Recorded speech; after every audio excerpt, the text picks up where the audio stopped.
En el nombre del Padre, y del Hijo, y del Espíritu Santo. Amén. Amén.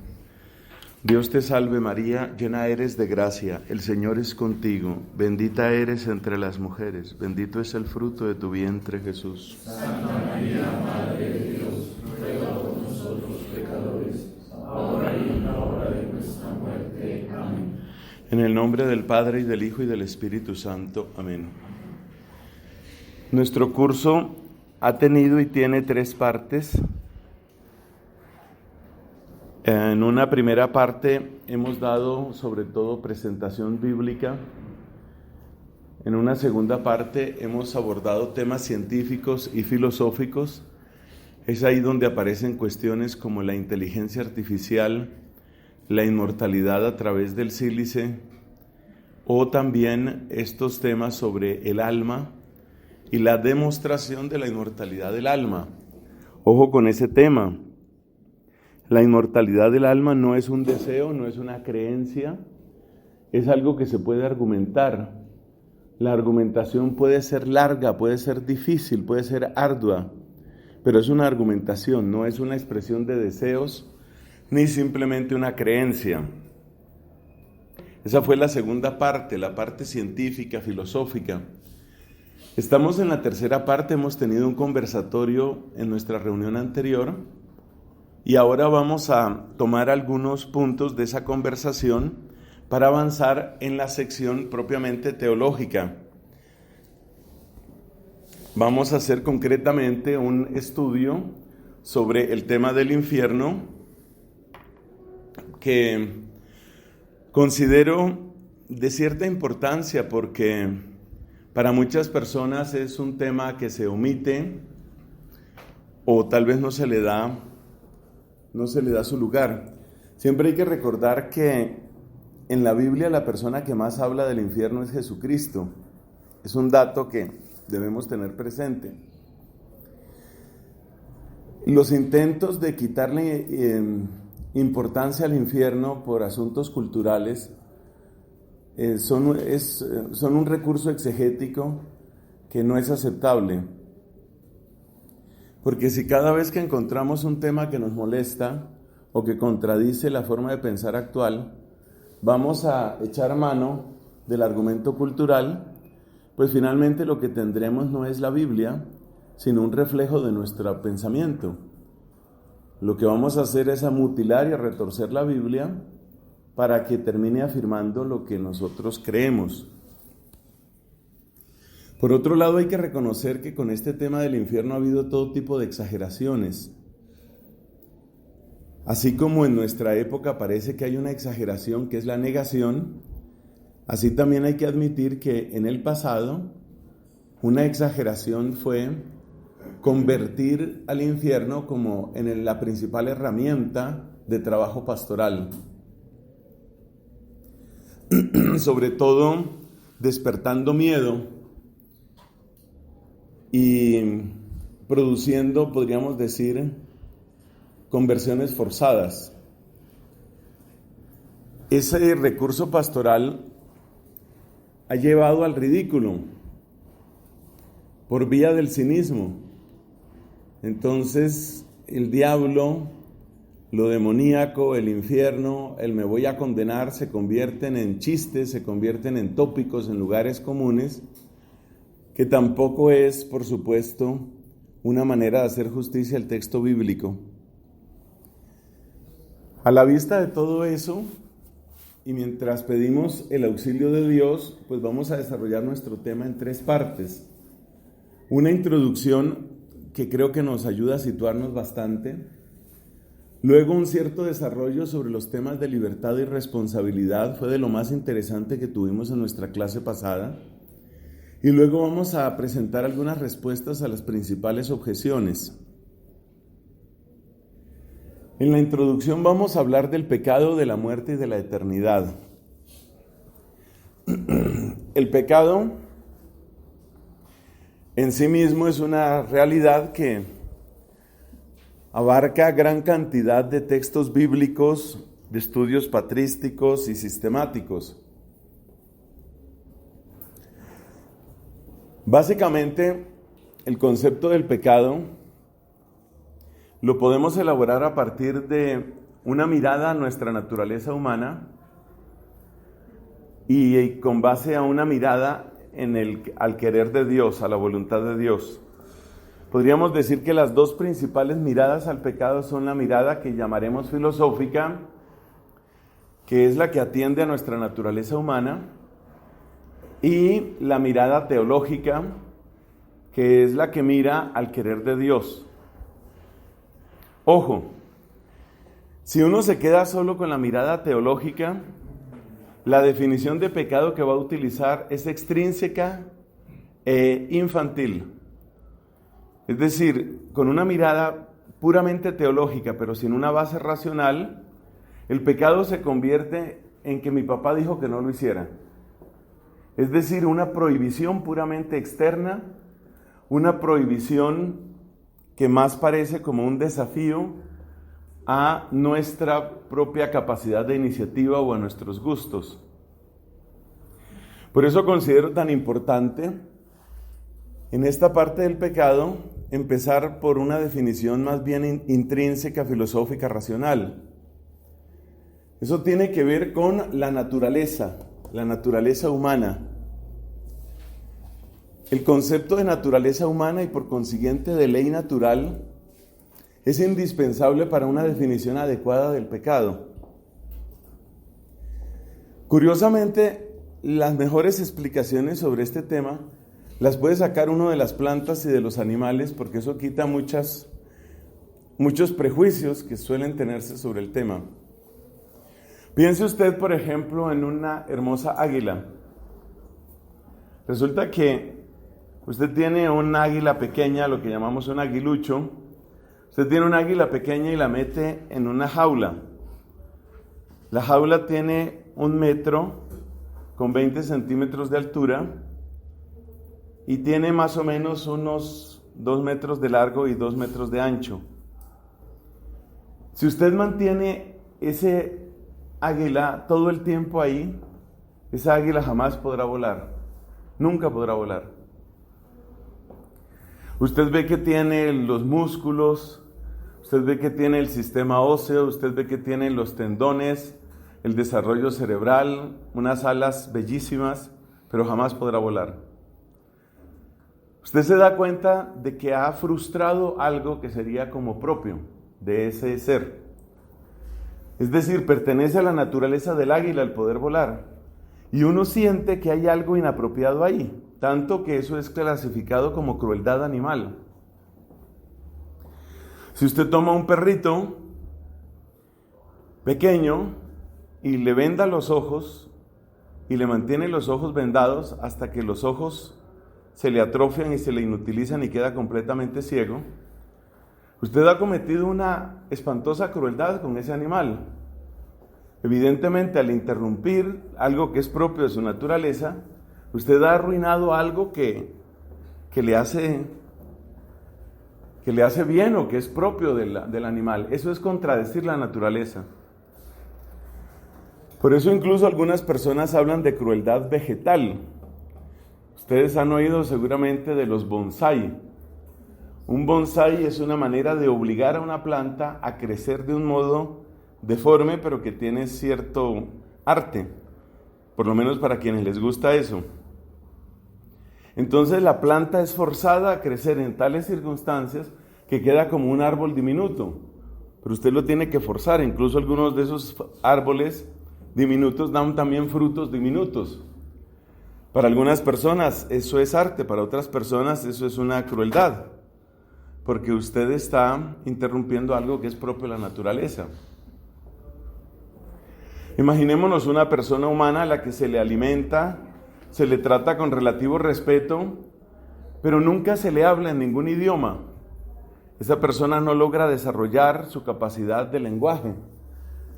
Ahí encontramos una negación de la naturaleza. Si la policía llega a saber que hay unos papás que están haciendo eso con su hijo, seguramente ellos pierden la custodia del hijo. Eso es clasificado como un delito. Usted está cometiendo una crueldad, usted está frenando la naturaleza.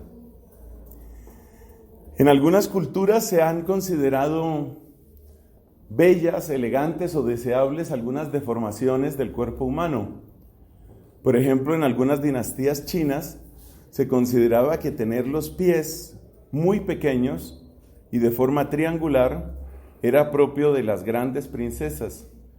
Y entonces en esas culturas las mamás mantenían los pies de las niñas, los mantenían o vendados con unas vendas extremadamente ajustadas, o si no en piezas de madera. Por supuesto, los huesos de esas mujeres quedaban completamente deformados. Sus pies, me perdonan lo que voy a decir, más parecían como cascos de animales que otras cosas. Yo creo que pocos de nosotros estaríamos de acuerdo con una práctica como esa.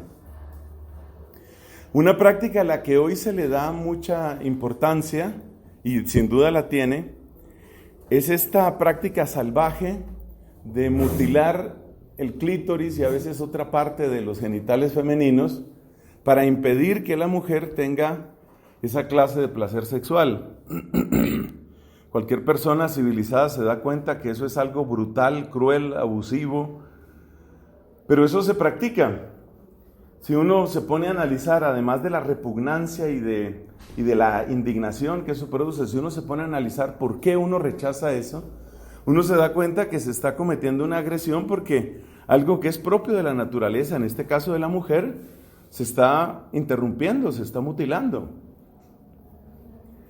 Entonces, esa noción de mutilación, esa noción de frustración de lo que es propio de la naturaleza, es algo propio del pecado.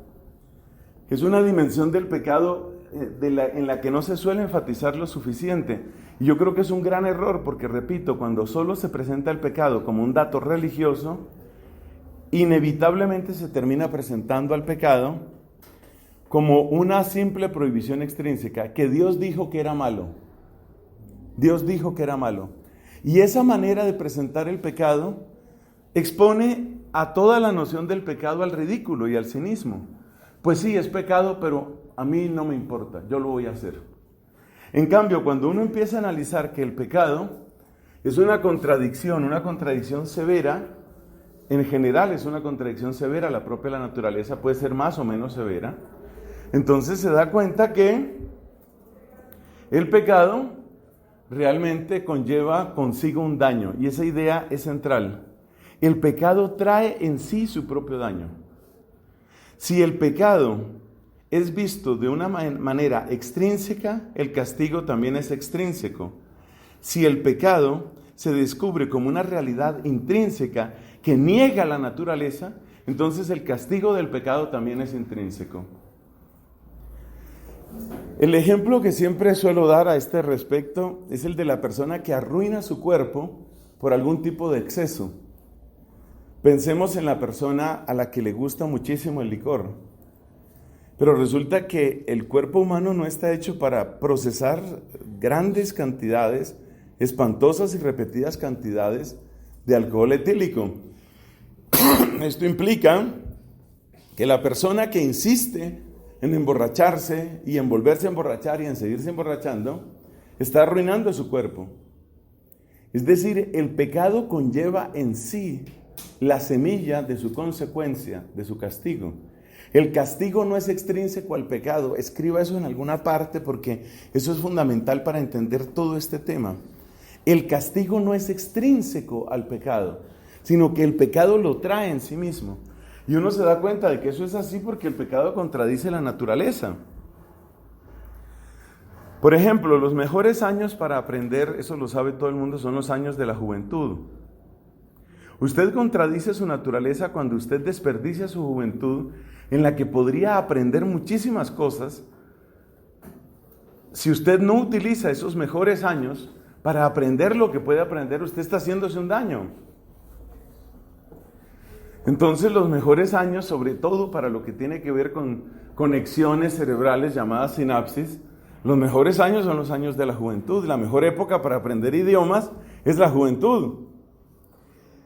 Sin un esfuerzo descomunal, una persona joven puede aprender y llegar a dominar muy bien 3 idiomas por lo menos. Ustedes saben que no es raro encontrar en Europa personas que hablan 4 y 5 idiomas perfectamente y otras incluso más. Pero una persona promedio, sin un esfuerzo descomunal, puede llegar en su juventud a dominar 3 idiomas, por lo menos 3 idiomas. Pero si la persona es perezosa, ese es un pecado, la pereza. Si la persona es perezosa, si la persona es indolente, si la persona gasta su tiempo simplemente jugando maquinitas, como decían en mi época, pues esa persona tal vez desarrollará otras habilidades como agilidad en los pulgares, pero una parte de su naturaleza se quedó frustrada. Cuando luego esa persona se da cuenta que necesita chino, que necesita francés o que necesita italiano, y se da cuenta que tuvo el tiempo y no lo aprovechó, entonces hay una consecuencia que la persona vive. Es decir, que el pecado trae la consecuencia en sí mismo. El castigo es intrínseco al pecado. Esto es muy importante. Esto es muy importante porque casi todas las ideas en contra del concepto teológico de infierno presentan el castigo como algo extrínseco. Es decir, se presenta a Dios como una persona muy brava, terriblemente brava, de hecho una persona a la que nunca se le pasará la rabia por los siglos de los siglos de los siglos, una persona muy brava. Y entonces como es muy bravo, entonces ¿qué pasa con ese Dios tan bravo? Ese Dios tan bravo no me interesa, ese Dios no es mi Dios, yo creo en el Dios de la misericordia. Y empieza toda una retórica que en el fondo se apoya simplemente en un pésimo malentendido. El pésimo malentendido es un momento, es que el pecado tiene su consecuencia en sí mismo. Esta idea de que el pecado tiene su consecuencia en sí mismo es la idea que brota de lo que hemos dicho aquí, es que todo pecado supone una contradicción a la naturaleza, de una manera o de otra. Hay que tener en cuenta que la contradicción a la naturaleza no es solamente en el propio cuerpo. Por ejemplo, cuando hablamos de naturaleza humana, pues hablamos de todos los espacios donde el ser humano es humano. Entonces pensemos en el matrimonio. El matrimonio es una vocación absolutamente bella, pero el matrimonio es una realidad humana. Como el matrimonio es una realidad humana, está regido también por la naturaleza humana. Entonces pensemos en un matrimonio, pero en el cual ellos no se dan el tiempo que necesitan, no se escuchan cuanto sería necesario, se les olvidan aquellos detalles de cercanía, de ternura, de dulzura, que tienen que alimentar el amor entre ellos, se les olvida eso. Están cometiendo pecados de omisión dentro de su matrimonio. La relación se deteriora, se cae en infidelidad, se llegó a un divorcio, los hijos pagan consecuencias. Todo eso contradice la naturaleza humana. Tú no tendrías que estar pasando por este divorcio, tú no tendrías que estar pasando por la tristeza de ver a tu hijo o a tu hija recibiendo un tratamiento psicológico porque está absolutamente devastado. Eso no tendría que haber sucedido. Entonces, lo que quiero destacar es que cuando hablamos de contradicción de la naturaleza no me refiero solamente al cuerpo humano. Por eso es importante esta otra afirmación. El pecado se afianza, de suyo el pecado se afianza, porque el pecado tiende a crear hábito en la persona y tiende a crear estructura en la sociedad. Esta parte de la estructura, el primero que lo desarrolla en el magisterio así ampliamente es San Juan Pablo II, en su carta Reconciliación y Penitencia. La parte en la que habla el Papa Juan Pablo II sobre las estructuras de pecado es muy buena, porque muestra que aunque el pecado es una realidad personal en la medida en que supone la decisión de personas específicas, el pecado también llega a convertirse en una realidad social. Y entonces hay verdaderas estructuras de pecado. Fíjate, por ejemplo, lo que es el tema de la corrupción. Fíjate lo que es el tema de la política. Fíjate lo que sucede en muchas actividades humanas en las que en la práctica se convierten en norma que hay que cometer tales o cuales pecados. Entonces hay sectores del comercio donde mentir o no pagar impuestos, esa es la norma. Hay sectores del deporte donde formas de doping, formas muy refinadas de doping, la más refinada que conocemos es la autoinfusión, ¿no? La autoinfusión es una forma refinadísima de doping. ¿En qué consiste la autoinfusión de sangre? Autotransfusión sería. ¿En qué consiste?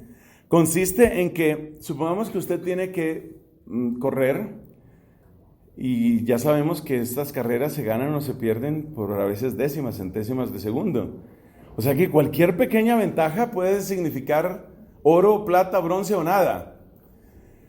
Y usted sabe que la altura a la que se va a realizar esa carrera es una altura, por ejemplo, de 200 metros sobre el nivel del mar. Bueno, entonces usted empieza a entrenar a 3.000 metros sobre el nivel del mar. ¿Qué sucede cuando usted es una persona saludable y usted entrena a 3.000 metros sobre el nivel del mar? Sucede que su sangre empieza a llenarse mucho más de hemoglobina, muchos más glóbulos rojos, porque hay una mayor exigencia de oxígeno a 3.000 metros. Entonces, después de que su cuerpo está acostumbrado y usted está entrenando a 3.000 metros, sacan sangre de su torrente sanguíneo, sacan, por ejemplo, medio litro, 1 litro de sangre. Y, por supuesto, eso no lo va a matar a usted. Usted sigue su vida y luego, cuando llegue el día de la competencia, le hacen una autotransfusión. Entonces, el día de la competencia, usted está a 200 metros sobre el nivel del mar. Usted tiene toda la hemoglobina que necesita a 200 metros sobre el nivel del mar, pero le ponen sangre que está súper repleta de glóbulos rojos que son de usted. Es muy difícil de detectar porque precisamente es su propia sangre, es su propio plasma. Entonces le inyectan esa sangre y entonces usted queda súper cargado de oxígeno y por lo tanto eso puede determinar que usted logre 5 décimas, que usted logre 4 décimas, y esas son las que determinan que usted no va a ganar plata sino oro. Eso se llama autotransfusión, es una especie de refinada de doping. Bueno, ese tipo de prácticas llega el momento en el que se convierten casi en la norma. En eso estamos, en las estructuras de pecado. La corrupción en muchas partes. Es impresionante lo que sucede en muchos lugares con el tema de la corrupción. Las prácticas sexuales en muchas partes. Una estadística que leí hace un tiempo decía lo siguiente, me parece escalofriante: 1/3 parte de las mujeres que llegan vírgenes a un college en Estados Unidos, al terminar el tiempo de college, habrán tenido un aborto. Esa es una estadística que leí hace unos meses. Y llega el momento en el que tener sexo se convierte no en una obligación en el sentido de que te van a violar, pero se convierte en una especie de obligación social, en el que llegas a sentirte tan terriblemente extraño si todavía eres virgen, llegas a sentirte tan extraño que eso es una presión. Una historia que he contado en otras oportunidades es lo que me sucedió en una misión en California, cuando una chica de unos 15 años se acerca para hablar conmigo y me dice: padre, yo no quiero confesarme, lo mío no es confesión, quiero hacerle una pregunta, quiero un consejo. ¿Y el consejo cuál es? Y el consejo es que yo me siento rara. Entonces le pregunto: ¿por qué te sientes rara? Y me dice: pues porque todas mis amigas ya tienen novia y yo no tengo novia. No me gustan las mujeres. O sea, imagínate la presión social que está viviendo esta chica. Todas ellas son o lesbianas o bisexuales y ella se siente extraña. Ese tipo de presiones son las que hacen que se creen estructuras de pecado. En teoría, esa niña puede sobrevivir virgen y perfectamente normal y con sus convicciones, pero la presión es bárbara. Y esta parte de la presión del pecado, de cómo el pecado se afianza, que es lo que tradicionalmente se llama el poder del pecado, es una cosa que también hay que destacar. Es decir, el pecado no es un huésped de paso en la vida humana. Realmente el pecado entra para quedarse, y entra para quedarse para siempre. No hay nada, vamos a describirlo de esta manera, no hay nada en la estructura del pecado que haga que él salga de una vida. Toca sacarlo, y toca sacarlo muchas veces a la fuerza. Jesús describe esta salida del poder del mal, esta salida del pecado, la describe con aquella imagen del hombre fuerte que se considera seguro en sus posesiones y en su casa. El pecado es fuerte, el pecado no es un accidente, el pecado no es un simple error. No es como cuando yo voy por una carretera y tenía que haber tomado a la derecha y tomé a la izquierda. El pecado no es un simple error, es una estructura tanto personal como social que tiene mucha fuerza y que quiere perpetuarse. No sale por sí mismo. Encuentra justificaciones. Las justificaciones del pecado se llaman racionalizaciones. Un ejemplo que podemos dar es el tema de la esclavitud. Muchos de nosotros, y con toda razón, sentimos horror de pensar en el tema de la esclavitud. Sobre todo las leyes de esclavitud que hubo en algunos estados de los Estados Unidos. Es una cosa que uno se queda absolutamente aterrado. Aquello, por ejemplo, de que los hijos de una esclava automáticamente eran posesión del dueño. Pero muchas veces las mismas esclavas eran abusadas sexualmente por los dueños de esas mujeres. Entonces yo tengo derecho a abusarte y además los hijos que nazcan de ti son más riqueza para mí, son más posesión para mí. Por supuesto, a uno realmente le maltrata pensar que eso haya sucedido, pero el tema es que eso se justificaba y se justificaba incluso religiosamente. Entonces había predicadores que decían que era una gran bendición del Señor que esos, hoy los llamamos afroamericanos, que esos afroamericanos estuvieran en un país cristiano donde podían escuchar la palabra de Dios, donde podían creer en Cristo y no que estuvieran por allá adorando ídolos en África. Qué bendición que estés aquí donde sí puedes escuchar el nombre del Señor Jesús. Y con ese tipo de cosas, pues se llegaba a justificar. Pero no vayamos más lejos, miremos lo que está pasando con el tema del aborto. Es decir, todos los argumentos que se presentan, todas las razones, todos los temas científicos, todos los testimonios, y sin embargo hay personas que hoy están protestando en muchos lugares para que no se limite lo que ellos o ellas consideran el derecho a abortar. Entonces, ¿todo esto es para qué? Para que descubramos que el pecado contradice la naturaleza humana, para que veamos que el pecado trae consecuencias desde sí mismo. Ojo, el pecado trae consecuencias desde sí mismo. No me canso en insistir en eso. Y para que nos demos cuenta que el pecado no sale por sí mismo. El pecado no es algo accidental en la historia humana, ni en la historia de cada uno de nosotros. Como diría Santo Tomás, el pecado tiende a formar hábito. Tiende a formar hábito en unas personas más que en otras. ¿A qué velocidad el pecado forma hábito en una persona? Depende de condiciones que son muy difíciles de evaluar. Ahí entran factores genéticos, familiares, culturales, etc. Entonces hay personas que prueban, por ejemplo, droga y pues sí, pues se sentía más o menos bien, pero yo no quiero volver a eso. En cambio hay personas que prueban droga y prácticamente con una probada quedan atrapados, quedan enganchados. O sea, la rapidez con la que tú formas hábito depende de cosas que ni tú mismo conoces. Lo mismo sucede con otras cosas. Muchas personas han tenido experiencias más o menos cercanas, más o menos frecuentes con la pornografía. Y hay gente que dice, pues sí, pero yo no voy a perder tiempo en eso y al fin y al cabo, o sea, no me interesa. O sea, eso es irreal, eso es ficticio. Y ahí para. Otras personas no, otras personas quedan enganchadas y cada vez necesitan más y cosas más fuertes y cosas que podemos incluso considerar depravadas. Bueno, esa noción de pecado es muy importante porque es la que está detrás de todo lo que después tengamos que decir sobre el tema del infierno. Segundo, vamos a hablar del tema de la muerte. La muerte, desde el punto de vista filosófico y desde el punto de vista científico, la muerte es extremadamente compleja. Se lo voy a decir de esta manera. No hay una definición de muerte en la que estén de acuerdo todos los médicos. Y no hay una definición de muerte en la que estén de acuerdo todos los filósofos. Si usted va a la literatura científica, usted se encuentra una serie de adjetivos que muestran precisamente que no hay acuerdo. Muerte cerebral, muerte clínica, muerte cardíaca, se decretó la muerte. Y hay varios casos en los que supuestamente personas muertas han regresado. Y esto es bien complejo. ¿Qué puede estar pasando dentro de una persona? Ahora mismo en las noticias está un hombre francés.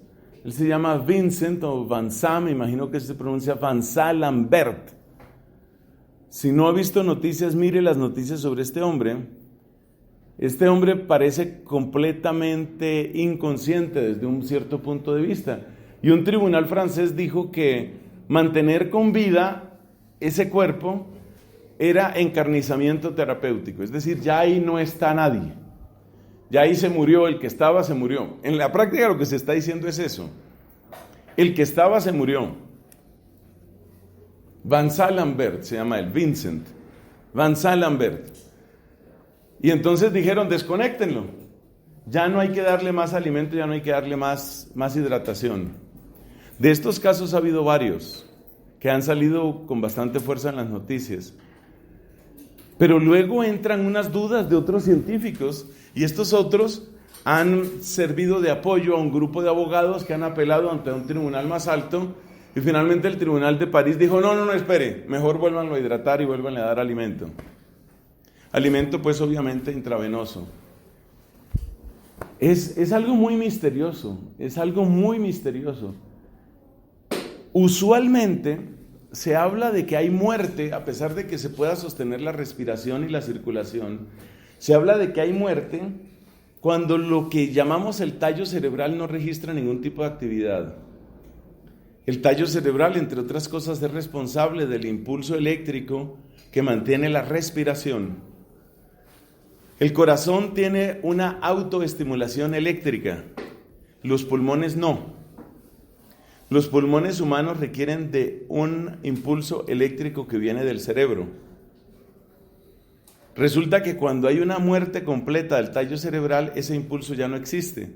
Pero ese ser humano puede ser sostenido vivo por medio de una máquina que en español llamamos pulmotor. Entonces, si se mantiene vivo con el pulmotor y se está hidratando y se está alimentando, una persona puede durar así mucho tiempo. Pero es un gran problema saber si esa persona realmente está viva o está muerta, porque no hay ningún tipo de actividad cerebral y eso puede durar muchísimo tiempo. Los problemas que surgen ahí son problemas prácticamente físicos. Problemas físicos significa acumulación de flema, incapacidad entonces de respirar, pero si se le hacen las terapias respiratorias y se le saca esa flema, repito, la persona puede durar mucho tiempo, pero esa persona está viva o está muerta, es muy difícil saberlo. Y como eso hay otras complicaciones. No sé si es en este curso donde he comentado también el caso de las personas que han pasado por hipotermia severa. Hipotermia severa significa desaparición de toda actividad cerebral, de toda circulación y temperatura corporal que a veces está muy por debajo de los 20 grados centígrados. Hay personas que han pasado más de 20 minutos a menos de 20 grados centígrados, es decir, 15, 12 grados centígrados. Esa es una temperatura de muerte realmente. Y en esas condiciones después han revivido incluso sin ningún daño cerebral. O sea, ¿cuándo es la muerte? Ese es un tema muy complicado.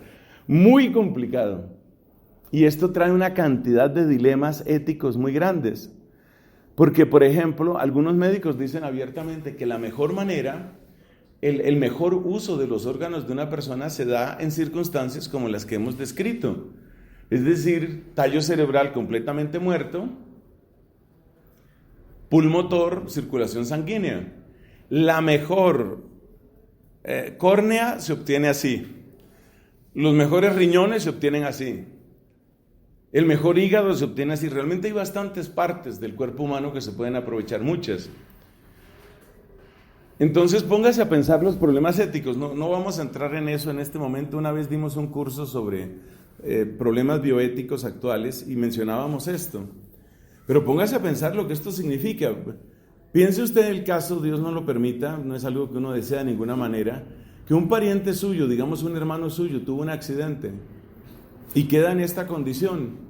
Y entonces lo que a usted le dicen, lo que a usted como familia le dicen es, lo desconectamos y le preguntan, ¿están dispuestos a donar los órganos? Pero no necesariamente las cosas suceden en ese orden. No necesariamente lo desconectan primero y después le sacan los órganos. Es muy posible que la persona quede en una especie de anestesia profunda, pero todavía vivo, entre comillas, le sacan los órganos para garantizar que estén absolutamente frescos y utilizables, y solo después de que se ha hecho eso, ahí lo desconectan y termina de circular la sangre y etcétera. Son problemas éticos muy complicados. y no tenemos una respuesta clara al respecto.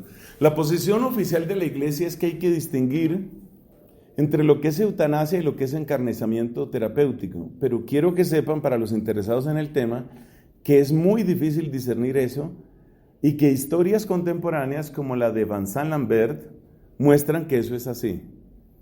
Se necesitan muchos estudios a ese respecto. Lo más aterrador, lo más escalofriante, es que algunas de esas personas que han vuelto de comas profundos, incluso comas profundos de años, detectan recuerdos. Son personas que recuerdan lo que se decía, recuerdan lo que se hablaba.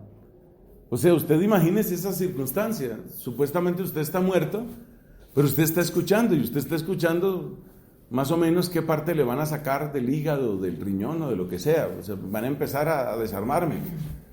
Eso ha pasado, eso es real. Entonces es bueno entender que la muerte tiene una complejidad filosófica y científica muy grande.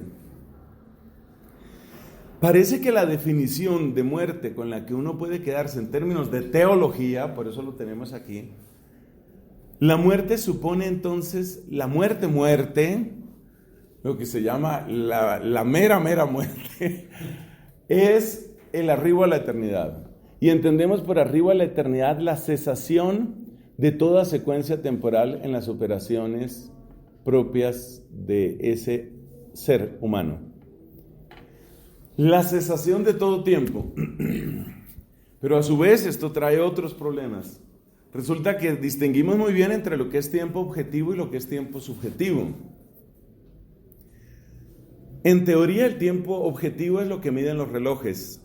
A su vez, eso nos lleva a unos problemas en la física, por eso puse ahí la palabra relatividad, porque el tiempo objetivo también tiene sus propios problemas filosóficos y científicos. Una pequeña anotación para quienes luego escuchen esta conferencia y para ustedes mismos. La relatividad, la teoría de la relatividad, tanto la relatividad especial como la relatividad general de Einstein, no admite el cambio temporal entre causa y efecto. Es decir, en todos los escenarios de la relatividad especial o de la relatividad general, la causa precede al efecto. Ese dato es importante para no dejarse llenar uno de retórica cuando le hablan de la teoría de la relatividad. Eso en cuanto al aspecto objetivo, el tiempo que miden los relojes, pero la parte más compleja es el tiempo subjetivo. El tiempo subjetivo es algo que desaparece cuando usted está anestesiado. El tiempo subjetivo desaparece o se prolonga o se deforma cuando usted está dormido. Ese es el tiempo subjetivo. La superación del tiempo subjetivo, ese es un problema grave. Ese es un problema muy serio. La teoría más interesante con la que yo estoy de acuerdo con respecto al purgatorio es que el purgatorio es la superación del tiempo subjetivo en el proceso de arribo a la eternidad. Esa es la definición, digamos, ese es el espacio filosófico para lo que nosotros católicos llamamos el purgatorio. ¿Qué quiere decir eso? Se lo voy a describir de esta manera. Suponga que usted muere. Cuando usted muere, una de las cosas que ha de suceder es que usted llega a la eternidad. Pero cuando usted llega a la eternidad, en la eternidad no hay tiempo. En la eternidad no hay tiempo, en la eternidad no hay secuencia. Para que usted pueda llegar a la eternidad, entonces, su capacidad de pensar el tiempo tiene que llegar a la superación del tiempo subjetivo. Pero ¿qué sucede si usted carece de la capacidad de la superación del tiempo subjetivo? Esa es la pregunta. A ver, ¿qué es superar el tiempo subjetivo? Superar el tiempo subjetivo supone como una sensación de paz y de luz con la vida y con usted mismo. Eso supone. Esa sensación de superación del tiempo subjetivo parece que no es posible cuando usted siente que en su vida hay cosas que están mal hechas o que están pendientes, cosas que usted siente que no quedaron como deberían quedar. Así usted tenga, como es de desear, una fe plena en el Señor Jesucristo y en el poder de su salvación. Pero usted se da cuenta que hay muchas cosas en las que ha habido una profunda mediocridad, una profunda inconsistencia. Hay cosas que usted no hizo bien. Esa sensación de las cosas pendientes y de las cosas que usted no hizo bien, esa sensación le impide la superación del tiempo subjetivo. Tenga en cuenta una cosa, no hay manera de conectar el tiempo objetivo con el tiempo subjetivo. Eso no hay manera de conectarlo. Es decir, que si una tía mía se murió anoche, y se murió y ya la cremaron, hoy, si esa tía se murió y ya la cremaron hoy, objetivamente yo puedo decir no hay ninguna posibilidad de tiempo para ella. Pero aquí no estamos hablando de tiempo objetivo, que además es múltiple según lo que dijimos de la teoría de la relatividad, y con todas las pruebas de ahí de que eso es cierto. Pero no estamos hablando de tiempo objetivo, estamos hablando de tiempo subjetivo. Entonces, el problema del purgatorio es el problema de la superación del tiempo subjetivo. Y la idea es que si usted tiene conciencia, no una conciencia extrínseca, sino una conciencia en usted mismo, que esa es la iluminación que da Dios en lo que se llama el juicio particular. Si usted tiene una conciencia de que hay cosas en las que realmente usted se quedó corto, está incompleto, no hizo lo que tenía que hacer, etcétera, etcétera. Si usted tiene esa clase de conciencia, usted no logra superar el tiempo subjetivo.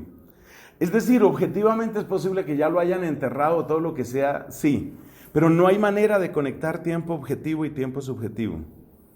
Así como no hay manera de saber en qué siglo está usted cuando usted está soñando.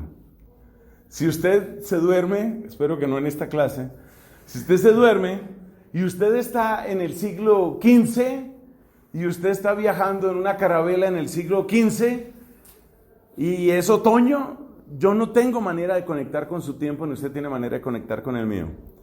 Entonces, parece que la idea del purgatorio es esa. La explicación sistemática, de teología sistemática del purgatorio es esa. La imposibilidad de la superación del tiempo subjetivo. Esa imposibilidad de la superación deja a la persona como atrapada en una realidad.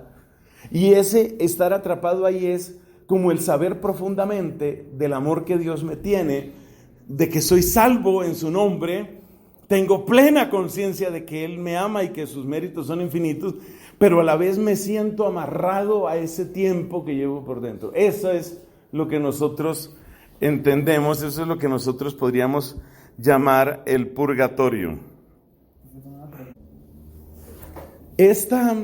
La parte clave, lo que nos interesa para el desarrollo de este tema es sobre todo la expresión el arribo a la eternidad. El arribo a la eternidad supone la desaparición de toda secuencia. Es la mejor manera como puedo tratar de explicar esta parte. La desaparición de toda secuencia. Es algo así como el tener una vida que ya queda completamente acabada. Usted puede hacerse una idea de lo que le estoy diciendo de este modo.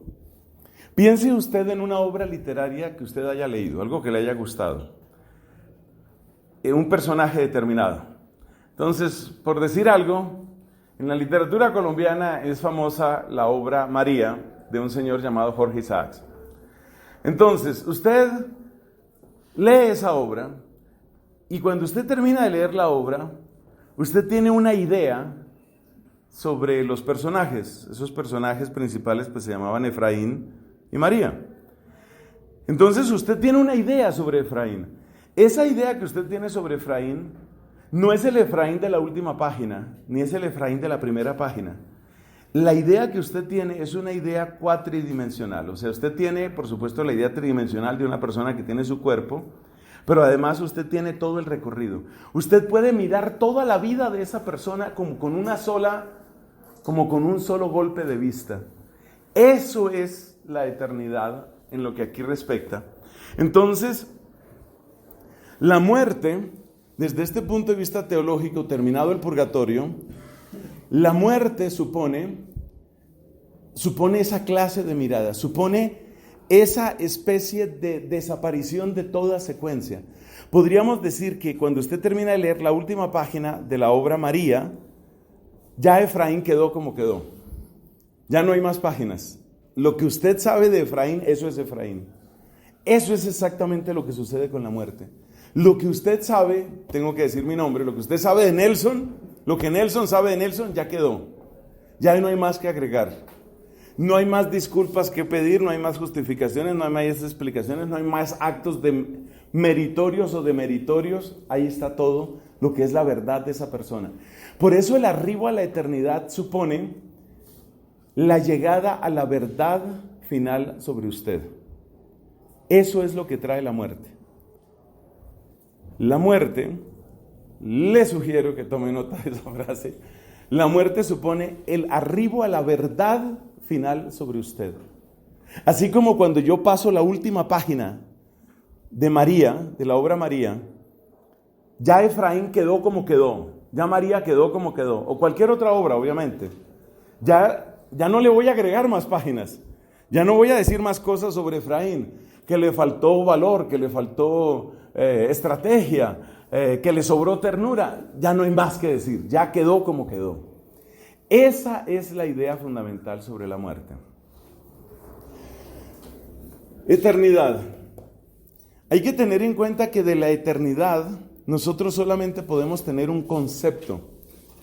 Un concepto es esto, como lo que hemos tratado de decir, la verdad definitiva sobre una persona, lo que la persona finalmente es. Eso es eternidad. La definición clásica de eternidad es la dada por Boecio. Tota simul perfecta possessio, como una posesión perfecta, toda al mismo tiempo. Pero fíjate que al decir simul, que significa, de ahí viene simultáneo, ¿no? Simul, al mismo tiempo, estamos hablando nuevamente de tiempo. Realmente el concepto de eternidad es muy difícil. Nosotros solo llegamos al concepto de eternidad por una especie de sustracción de lo que es el tiempo. Por eso el concepto de eternidad ha sido comparado también con el concepto de la nada. Porque el concepto de la nada es algo así como tomar la realidad, una realidad que necesariamente sí existe, y tratar de pensarla y luego quitarla. La eternidad es algo así, solo podemos pensar en términos temporales, pensamos el tiempo y luego lo quitamos, algo así es la eternidad. Bueno, nosotros tenemos solamente conceptos de la eternidad, pero el problema es que uno para pensar todo el tiempo está utilizando la imaginación. Ahí aparecen en tinta azul algunas de las imaginaciones que se han utilizado para la eternidad. Mirar la eternidad como un punto, como una línea, como un círculo, como una flecha, como una espiral. Estas son imágenes de la eternidad. La eternidad, por ejemplo, como una línea, esto es algo muy popular, algo de eso mencionábamos en la conversación de la clase pasada. La eternidad como una línea, ¿qué quiere decir? Que para muchas personas la eternidad es como algo que dura y dura y dura y dura y dura. Como el amor eterno, que significa te voy a amar todos los días, te voy a amar siempre. Pero siempre significa como una línea que dura y dura y dura y dura. Pero la eternidad no es eso. La línea que utilizamos para imaginar la eternidad es un recurso de nuestra imaginación, pero la línea no es la eternidad. La eternidad no es una línea. Otra imagen de la eternidad es el círculo. Se dice que San Patricio en Irlanda utilizó ese tema porque la gente esta celta de la isla de la actual Irlanda tenía una cierta adoración al círculo por referencia pues al sol. Entonces pues Patricio utilizó el círculo para hablarles de la eternidad. Una de las imágenes más frecuentes de la eternidad es el círculo o la secuencia que se repite. Esto aparece en el Apocalipsis. Una vez más, tenga presente, la eternidad no es círculo, la eternidad no es repetición, la eternidad no es línea, no es. ¿Qué son esas imágenes? Esas imágenes son solo eso, imágenes con las cuales tratamos de captar algo de lo que es la eternidad. La eternidad como un punto es como me describía una amiga que fue a ver estas cataratas gigantescas que están entre Argentina, Brasil y Paraguay, las cataratas de Iguazú. Entonces decía mi amiga que cuando llega allá a uno de esos balcones, especies de balcones, y contempla ese momento, ese espectáculo, como que el tiempo desaparece, como que una especie de asombro se adueña de ti y tú sientes que el tiempo desaparece. Es algo así parecido. Hay que tener en cuenta que todas esas son simplemente imágenes. Incluso cuando nosotros decimos, pasé la última página del libro María y ya Efraín quedó definido para siempre, ahí estoy pensando como en una especie de línea, como quien dice, ya no hay más que se pueda hacer por él. Esta dificultad conceptual sobre la eternidad es muy importante porque resulta que, al contrario de lo que pasa con el purgatorio, tanto el cielo como el infierno son eternos. Entonces, cuando uno habla de eternidad, inevitablemente vienen ideas como estas, el círculo que se repite, la línea. De esas, que creo que ninguna pues es exacta, por supuesto, la que más me gusta es algo como la flecha. Tú piensas, por ejemplo, el cielo como una especie de flecha que va hacia el centro del amor de Dios, algo así parecido, como un caer en un abismo de amor, algo así parecido, es decir, tiene un movimiento, una flecha. Por el contrario, el infierno, utilizando la imagen de la flecha, pues veamos eso, ¿cómo es el infierno en cada uno de estos casos? El infierno, visto como un punto, es el descubrimiento espantoso de que no hay nada que hacer y tampoco quisiera hacer nada. Ojo con eso, ¿eh? No hay nada que hacer y tampoco quisiera hacer nada. Es decir, no es que la persona llegue al infierno, que es más o menos como lo representan algunas obras, llega a la puerta del infierno, ay, si yo tuviera tiempo, si yo quisiera, si en este momento yo pudiera, si Dios me concediera un tiempo, un día, un momento. Pero fíjate que la persona que llega a eso y piensa de ese modo tiene una secuencia. Entonces esa persona no está muerta. Es muy difícil. Pero bueno, el punto, el infierno entendido como punto, ¿qué es? El infierno entendido como punto es algo así como el descubrir de repente el absurdo que se volvió mi vida, pero el cero deseo de que eso cambie. Es algo así como eso. Como un descubrimiento espantoso, triste, pero que yo considero irremediable o que yo no quiero cambiar. El infierno considerado como línea es algo así como esta es la más popular, ¿no? Las calderas, y entonces eso arde por los siglos de los siglos de los siglos, y entonces esta es la idea más atacada, y Dios, ¿por qué no suspende esa tortura? ¿Por qué por lo menos no le baja un poquito la candela? El infierno considerado como círculo es la repetición, ¿no? Que eso se utilizaba mucho en la Edad Media, entonces golpean y vuelven y golpean y vuelven y golpean, ¿no?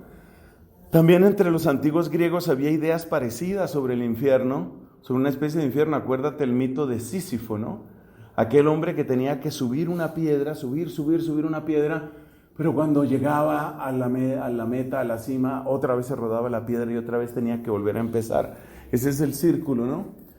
El infierno mirado como una especie de flecha es como aquel ser que detesta la luz y que huye, como una huida eterna de la luz, como una huida permanente de la luz, como el que siente una especie de fastidio, como una especie de repugnancia hacia la luz y huye infinitamente, huye eternamente de la luz. Bueno, entonces esos son los conceptos fundamentales. Libertad y responsabilidad, entramos a esa parte. Hay que tener en cuenta que si hay verdadera libertad en el ser humano, entonces pues el hombre es escultor de su forma definitiva. Acuérdate que la muerte, ¿qué es lo que hace la muerte? La muerte te lleva a tu forma definitiva. Eso es lo que hace la muerte. Y la libertad significa que tú eres el escultor de tu forma definitiva. Tu forma definitiva no está dada simplemente por las circunstancias. Tu forma definitiva no está dada por tus genes, ni por tu familia, ni por tu país, ni por lo que se hablaba en la época en la que tú viviste. Tu forma definitiva finalmente depende de ti. Eso es lo que significa la libertad. Nos enseña Santo Tomás que hay una libertad que es no optable, es decir, hay algo en lo que somos libres, pero no podemos dejar de desear, que es el bien. De alguna manera todos estamos buscando siempre algún tipo de bien. Lo decíamos también en nuestra clase pasada. La persona que se suicida está buscando un bien, ¿no? Está tratando de buscar alguna forma de descanso, alguna forma de alivio, alguna forma de mejoría en su situación. Si no creyera que la muerte es una mejoría, pues no se mataría. Y la persona que tortura, por ejemplo, a un inocente, ¿qué bien está buscando? La mayor parte de lo que suponen despliegues de fuerza, incluyendo los despliegues de crueldad, son una especie de afianzamiento del yo. Es como una caricia al yo. Yo soy poderoso, yo puedo, yo lo logro. Entonces son una caricia al yo. La libertad opera dentro de ese presupuesto. Es decir, la libertad tiene un dónde. El dónde existencial de la libertad es el deseo de un bien, de alguna forma de bien. Pero uno puede equivocarse en ese bien. Entonces hay una libertad que sí es optable y es el bien como medio. Entonces yo quiero, por ejemplo, sentirme feliz y escojo para ser feliz la cocaína. Esa fue la escogencia mía, entonces ahí entra la libertad mía. Y esa libertad en la que yo opto, esa es la que determina finalmente la forma con la que yo me quedo, la forma definitiva. Eso es lo que me da la forma definitiva. Quiero recordar aquí una frase que decíamos la vez pasada. La negación del infierno, o la negación del cielo, porque hay otros autores que niegan el cielo, la negación del infierno supone la negación de la libertad, ¿no? Es decir, la negación del infierno supone la predestinación obligatoria a la comunión con Dios. Y eso supone una negación de la libertad, del dato de la libertad. Esto es muy importante, porque hay gente que cree que le da gloria a Dios eliminar la posibilidad del infierno. No. Eliminar la posibilidad del infierno elimina la realidad de la libertad humana. Es como si yo le dijera a toda persona, no importa lo que tú hagas, de todas maneras tendrás que quedarte con Dios. Siempre tendrás que... Y en Dios vas a encontrar tu felicidad. Pero un momento, y si yo no quiero eso, claro que es absurdo no quererlo, pero si yo no quiero eso, pues si no quieres eso, de todas maneras, allá llegarás. Al fin caerás. De manera que tendrás que llegar finalmente a la comunión con Dios. Pero es que no me interesa Dios. Llegarás a la comunión con Dios. Entonces fíjate que la negación del infierno supone predestinación a la eternidad bienaventurada y supone por lo tanto la negación de la creación. Un presupuesto muy importante en este tema de la libertad es que la eliminación de la libertad o la eliminación del ser supone un bloqueo al acto creador de Dios. Ojo con eso. Si una persona va a cometer el peor de los actos, en el momento de su muerte va a negar para siempre que le interesa a Dios y va a escoger las tinieblas y va a proferir la más espantosa de las blasfemias porque simplemente quiere proferirla. Y Dios le quita la libertad a esa persona para que no diga esa blasfemia y se condene. Eso supone la eliminación de la creación, la eliminación de un acto creador o parte del acto creador. Entonces hay que tener en cuenta, porque esa es de las inquietudes que tenemos que responder al terminar esta conferencia. Hay que tener en cuenta que cuando nosotros hablamos de Dios creador, estamos hablando de que Dios todo lo ha creado con su poder, con su sabiduría y con su bondad. Y que por consiguiente el deshacer la creación supone una negación de Dios, supone una contradicción en Dios. La aniquilación del ser humano, que esa es una de las alternativas que se le presenta al infierno, ¿no? Bueno, y una persona que fue extremadamente cruel y perversa y mala, pero malo, hermano, malo, o sea, no cualquier cosa, malo con ganas. Una persona que fue realmente mala, ¿qué? No, pues esa persona es aniquilada, se disuelve en la nada, ¿no? La disolución en la nada supone que Dios se desdice de haber creado a ese ser. La aniquilación supone la contradicción en Dios. Entonces no hay aniquilación, ojo con eso. No hay aniquilación de la libertad humana y no hay aniquilación del ser. Porque la aniquilación supone la negación del acto creador. Y si el acto creador fue hecho con poder, con sabiduría y con bondad, la aniquilación supone que o faltó poder, o faltó sabiduría, o faltó bondad. Y cualquiera de las tres cosas supone que ese no es Dios. Entonces la aniquilación no es posible. La libertad en Dios supone que la aniquilación no es posible. Y la libertad en el ser humano supone que la negación, la posibilidad de la negación al amor de Dios es una posibilidad real. Bueno, terminamos esta parte haciendo alguna anotación sobre el tema de la gracia. La gracia es aquella obra preciosa que por méritos de Cristo realiza el Espíritu Santo en nosotros. Es una obra transformante que lo primero que hace es hacernos gratos a Dios. Hay que tener en cuenta que la gracia, no es un tratado, no es una materia, no es la materia de este curso. Hay que tener en cuenta que la gracia, por una parte, es una obra externa, o sea, no proviene de nosotros mismos, pero por otro lado es una obra interna porque hace de nosotros una nueva creación, de manera que hay una continuidad. El misterio de misterios en la redención es la obra de la gracia. ¿Por qué menciono esto? Porque alguien podría decir, bueno, pero es que Dios, sin aniquilar a las personas, podría darles una gracia para que se convirtieran. O sea, si la gracia es completamente gratuita, entonces Dios podría darles gracia de conversión a esas personas, incluso a las que están en la peor condición. Eso podría suceder. Hay que tener en cuenta que la gracia, por una parte, es una obra externa, porque es rigurosamente hablando un don, pero por otra parte la gracia es una obra interna porque es nueva creación. De manera que la gracia al mismo tiempo opera sobre mí y opera en mí, hace de mí una nueva creación. Es decir, yo puedo detectar que yo soy el mismo y sin embargo yo nunca hubiera podido llegar a ser lo que yo soy. Obviamente donde más se nota esto es en la obra de la conversión.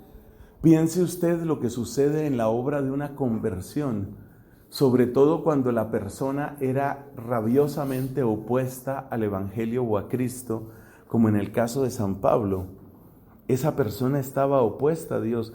Y Pablo puede decir, lo dice en 1 Timoteo capítulo 1, yo era furioso perseguidor. Yo era, es el mismo yo. Entonces hay una continuidad en el yo y a la vez hay una absoluta renovación en el yo. ¿Por qué puede suceder eso? ¿Cómo puede una obra externa a mí hacer de mí un ser nuevo que sin embargo es el mismo? O que sin embargo está en continuidad con lo que yo he sido. Esa es la maravilla y ese es el misterio de la gracia. Cosa que no podemos elaborar más en este curso porque, repito, no es la materia de este curso. Pero es para que usted se asombre de lo que es la gracia. Eso quiere decir que allí donde la gracia sucede, de verdad la persona es una nueva persona. Es una nueva realidad. Yo no creía en Jesucristo, ahora creo. Es el centro de mi vida. Yo estaba apegado a tal o cual vicio. Yo no podía vivir sin eso. Yo no sentía que podía tener vida si no tenía, qué sé yo, alcohol o lo que fuera. Para mí la vida era eso. Y sin embargo mi vida ha cambiado y yo sigo siendo yo. ¿Cómo es posible eso? Bueno, porque es que en el centro de ti mismo no estás tú. Esa frase es de San Agustín, ¿no? En el centro de ti mismo no estás tú. En el centro de ti mismo, más adentro de ti mismo está Dios. Porque Dios es el que te está dando perpetuamente el ser. Entonces tú no eres el centro último de ti mismo. Eso quiere decir que en el centro de ti mismo es como si existiera una fuentecita, y esa fuentecita es la que te está dando permanentemente que tú seas. Y si en el centro de ti mismo tú no eres tú, sino que estás recibiendo el ser, si en el centro de ti mismo tú estás recibiendo el ser, lo que hace la gracia es darte un nuevo ser desde ese mismo centro de ti mismo. Digamos, esa es la explicación sistemática sobre la preciosa obra de la gracia. Estás recibiendo algo nuevo desde ti mismo. Entonces, sigue siendo tú, porque en el centro de tu ser fue dado ese nuevo ser. En ese sentido, sigue siendo tú. Se te dio un nuevo ser. Y sin embargo, eres distinto. Entonces, hasta hace una semana yo no podía vivir sin el licor. Y ahora estoy completamente sobrio y estoy más feliz que nunca. Hay un nuevo ser, personas que cuentan ese tipo de testimonios, ¿no? Hay un nuevo ser en mí. Yo no podía creer, a mí me parecía absurdo, me parecía que la institución más corrupta es la iglesia. Ahora me doy cuenta que la iglesia tiene montañas de errores y terribles pecadores, pero ahora no siento rabia hacia la iglesia, siento compasión y siento amor hacia ella. Es más, siento que yo soy parte de la iglesia y yo tengo que ser parte de la solución. Pero hace una semana yo no pensaba así. Entonces, ¿qué pasó? Que en el centro mismo de mi ser me fue dado un nuevo ser. El problema de todo eso es que donde sucede la gracia es regalo, pero donde no sucede no es exigible. Si la gracia fuera exigible no sería regalo. Si la gracia no fuera regalo, entonces no sería don y tampoco sería redención. Es decir, que allí donde nosotros encontramos la obra de la gracia, nosotros podemos alabar, bendecir a Dios, podemos regocijarnos en Él. Pero allí donde no aparece clara esa obra de la gracia, nosotros no podemos culpar a Dios. Podemos aplaudir a Dios allí donde sucede la gracia, pero no podemos criticar a Dios allí donde no vemos que sucede la gracia. ¿Y dónde no vemos que sucede la gracia? Pues hay una cantidad de personas que uno dice, pero si Dios hiciera algo. ¿No les pasa eso? A mí me pasa. Que uno dice, pero ¿y si Dios hiciera algo, no? Y si Dios tocara con su gracia el corazón de tal persona, si esa persona, si pudiera llegar a esa persona, si pudiera abrir los ojos, si se diera cuenta del daño que está haciendo, si pudiera detenerse. Y sin embargo, la gracia no es exigible. La gracia es agradecible, pero no es exigible. Allí donde sucede la gracia, la agradecemos, la celebramos, la bendecimos. Donde no sucede la gracia, pues Dios sigue siendo Dios y no lo podemos exigir. Esta aclaración es importante para los temas de la misericordia, porque finalmente la expresión de la misericordia es la expresión de la obra de la gracia.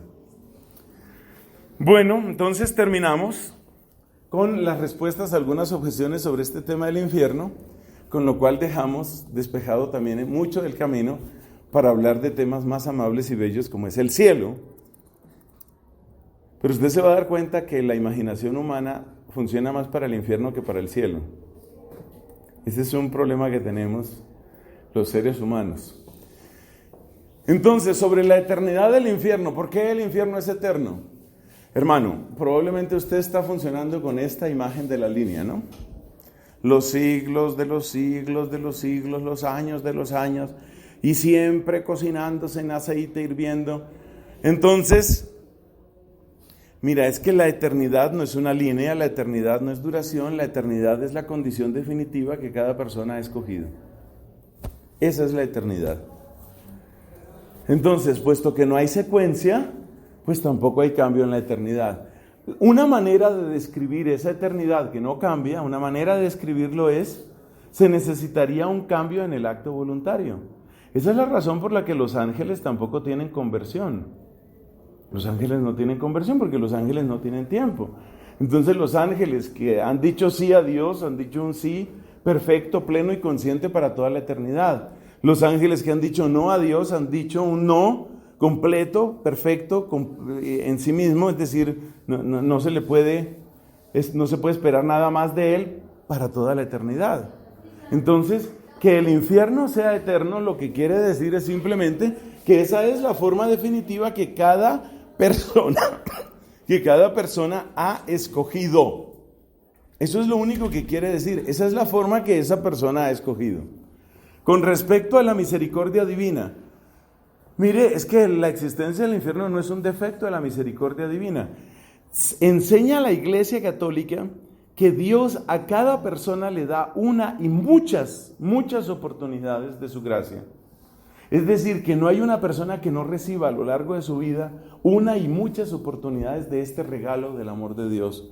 Regalo de distintas maneras para que se arrepienta, para que deteste el pecado, para que se cuestione, para que busque otra vida, para que escuche otra voz, etc. Ahora bien, si esa misericordia ha sido rechazada y rechazada y rechazada, pues no vamos a decir que Dios tiene que suprimir la libertad de la persona o que Dios tiene que aniquilar a la persona, porque en ambos casos habría una contradicción con el hecho de que Dios es el único creador. Con respecto a la omnipotencia divina es lo mismo. Con respecto a la omnipotencia divina, lo único que tenemos que decir es que la omnipotencia divina no puede reemplazar el acto voluntario de la persona. La persona no puede reemplazar, la omnipotencia no puede reemplazar el acto, porque reemplazar el acto de la persona supone la eliminación de la voluntad en la persona. La eliminación de la voluntad en la persona supone que Dios no es creador, supone contradicción en Dios. Esta no la mencionamos la vez pasada, y luego me acordé, la de los universos mejores. Bueno, ¿y no podría Dios hacer un universo donde no hubiera tantos pecados y donde no hubiera tantos problemas? ¿No se podría tener como un universo donde la gente fuera como más razonable, donde no maltrataran tanto, donde realmente cada persona, por fea que sea, encuentre quien lo quiera? ¿No se podría tener? ¿No se podría tener un universo mejor? Bueno, yo les cuento la respuesta a Santo Tomás. Lo que dice Santo Tomás es que, en principio, tú siempre puedes imaginar un universo mejor. Es decir, la escala de los universos es una escala infinita. Tú puedes imaginarte una escala en la que hay mejores universos. Pero ese universo mejor todavía podría ser mejorado por otro universo mejor, que todavía podría ser mejorado por otro universo mejor. Entonces, simplemente, la argumentación de Tomás es que un mundo en el que el mal existe, como es este mundo, es un mundo en el que ese mal que existe es ocasión de multitud de bienes que son muchísimo mayores que esos males. Ya se trate de males de la naturaleza o de males morales. Entonces, eliminar todos los males que vemos, todos los males que vemos en nuestra realidad, en nuestra vida, en este universo, tratar de eliminar todos esos males, conduciría a un universo de robots. Ese universo podría existir, un universo de robots. Es fácil imaginar un universo de robots, es como un universo en el que tú quitas todos los seres humanos. Imagínate el planeta Tierra sin ningún ser humano. Todo funcionaría, nadie tendría culpa. Pero al quitar toda posibilidad del mal, quitas demasiados bienes. Porque, por ejemplo, la superación del mal es un bien inmenso. Aquella persona que en medio de la dificultad se supera, y todavía más, aquella persona que ayuda a otro a superarse. Eso es algo demasiado hermoso, demasiado. Cuando uno piensa, por ejemplo, en aquellas personas que gastan su vida ayudando a personas que tienen alguna discapacidad. Por supuesto que la discapacidad no es algo en sí mismo bueno, pero cuando piensas en todo el bien que hay en esta tierra, por las personas buenas que gastan su vida ayudando a discapacitados, entonces tú dices, lo que es un mal sirve de ocasión para muchísimos bienes. Entonces lo de los universos mejores no es una solución, porque siempre podrías pedir más, y por otra parte porque esa idea te cierra los ojos a los muchos bienes que aparecen a partir de los males que están aquí. Otra objeción que hay contra el infierno es lo de la felicidad imperfecta. El modo clásico de enunciar esa objeción es el siguiente. Vamos a suponer que una madre sabe con plena certeza que su hijo se condenó. ¿Qué clase de cielo tendría esa madre? Sabiendo que por los siglos de los siglos, una vez más vuelve la línea, ¿no? Siempre la línea vuelve. Sabiendo que por los siglos de los siglos mi hijo no estará con Dios, etcétera, etcétera. Hay que tener en cuenta que en la eternidad no hay aniquilación, pero es aquí donde yo digo que de estas imágenes de la eternidad, la que más me gusta es la flecha. La que más me gusta es la flecha. Piensa tú en un amigo que tú tienes o en una amiga. Piensa que tu amigo fue una persona que empezó a meterse con una cantidad de sustancias, anfetaminas, por ejemplo. Empezó a meterse con una cantidad de anfetaminas y a estimularse y a drogarse con eso. Y tú y los demás amigos que rodearon a esta persona, pues obviamente no son indiferentes al camino que está tomando ese amigo. Entonces le hablan, lo exhortan, oran por él, tratan todos los recursos, hablan con la familia, hablan con la novia, que además la novia está súper interesada obviamente en que él deje eso. La novia ha hecho lo posible y lo imposible, la familia, el papá, la mamá, todo el mundo ha tratado por todos los medios, pero esta persona cada vez se hunde más, hace trampa, va a las clínicas de rehabilitación, finge que está curado solamente para que lo saquen y se hunde más, y se hunde más, y se hunde más. Lo que tú estás viendo ahí es una flecha. O sea, lo que tú estás viendo ahí es una persona que consistentemente está eligiendo siempre destruirse y está rechazando toda oportunidad. Tristemente, después de muchos meses de batalla, finalmente este hombre muere. Por supuesto, es una noticia triste, es una noticia devastadora, pero en el funeral lo más probable es que si tú has hecho todo, absolutamente todo lo que podías hacer, a pesar de que tengas una especie de tristeza, también vas a tener una paz. La paz de saber que hiciste todo lo que se podía hacer por esa persona. Es algo así lo que nosotros describimos aquí. Es decir, ver a un condenado no es tanto como este círculo de ver que se repiten torturas de la manera morbosa que se representaban en algunos cuadros de la Edad Media. No es ver una línea de repetición y repetición, por eso prefiero la flecha. Es como ver una persona que se aleja infinitamente, porque esa es su elección, porque eso es lo que ha querido, porque eso es lo que ha escogido. Es como ver eso. Por supuesto que eso hace objetivamente menor la felicidad en un cierto punto, pero eso no quita esa sensación profunda de paz y de que finalmente las cosas se han hecho como se tenían que hacer.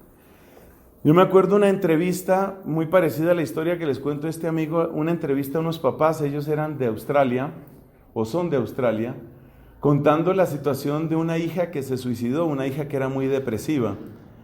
Y a mí me impactó la serenidad con la que hablaban ellos sobre este tema.